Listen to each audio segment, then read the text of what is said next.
This is an introduction to the Tree Biology Leaf Energy Balance Lab.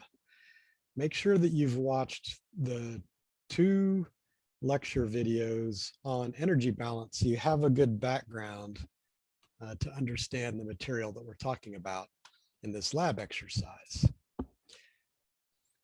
It also will be helpful if you open up the lab handout and take a look at it and follow along with the procedures as I'm describing them in this introduction. And that will give you the context you need to fully understand the lab when we do it.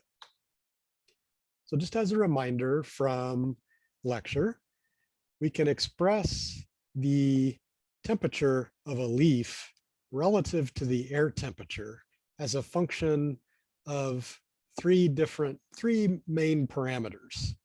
Those 3 main parameters are boundary layer resistance that's caused by a layer of still air on the surface of the leaf, by the net amount of radiation absorbed by the leaf. So that's the amount of radiation per unit leaf area absorbed by that leaf. And then the latent heat loss or transpiration. So these 2 terms, boundary layer resistance and latent heat loss, are both associated with the 2 main mechanisms of dissipation of heat from the leaf. Boundary layer resistance is the controller of convective heat loss, whereas latent heat loss is the loss of heat due to evaporation. So convective heat loss and latent heat loss are the 2 primary ways that heat is dissipated from leaves. There are other ways that it can be lost, but those are minor. And then net radiation is the energy input. So really this equation describes energy input and then the 2 main mechanisms of energy loss from the leaf. And then those control then how high above air temperature leaf temperature is. So that's why we express this as a difference.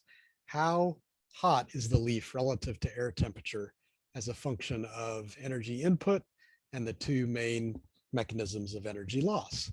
So what we're going to do in this lab is manipulate different terms in this condition, in this equation for some leaves, and you'll measure leaf temperature relative to a standard air temperature, which we'll treat as air temperature.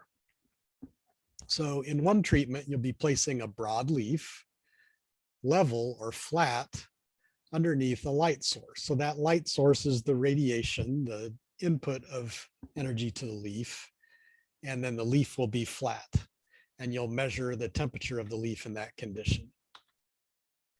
Then you'll place that leaf at an angle, like at a 45-degree angle to the light source, but at the same distance from the light source, and measure the temperature there.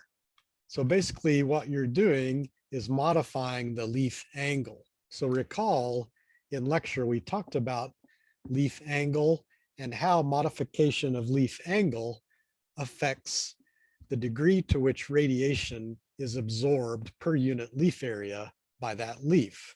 So leaves at an angle absorb less radiation per unit leaf area than leaves that are flat. So that should then tell you that that angle manipulation is manipulating this term, the net amount of radiation absorbed by the leaves. So the question is, will the temperature difference be higher? Will this difference be larger in the flat leaf or in the leaf at an angle? So that's your first question in terms of that manipulation. Next, we'll manipulate the leaf by having the leaf flat underneath the radiation source, but turning on a fan. So what term does the fan modify? The fan modifies boundary layer resistance. So recall, wind speed is one factor that affects boundary layer resistance. So the question here is, will the temperature difference, in this case, be higher with or without the fan, and why? So again, in your lab write-up or in the questions that you answer in lab, you'll need to discuss them relative to this equation and how the manipulations in lab affect different terms in the equation and therefore the leaf temperature. So you need to think about that relative to the fan with or without. And then in another manipulation, we're going to spray the bottom of the leaf with clear paint. Basically, that clear paint will clog the stomata and affect latent heat loss. So then the question is, will the temperature difference be higher with or without the stomata blocked by the spray, and why?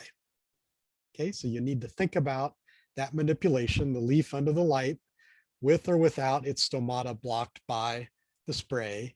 Think about how that affects this latent heat loss term, and then in which treatment would you expect the leaf and air, leaf over air temperature difference to be greatest? Okay, and again, when you just answer the questions in this lab write-up, you'll be discussing it relative to this equation and how that treatment affects latent heat loss. And then we'll also measure temperature in the flat broadleaf. You'll compare that to the temperature difference in the needle leaf flat underneath the light. And you'll need to discuss the difference. What is the difference between the broadleaf and the needle leaf?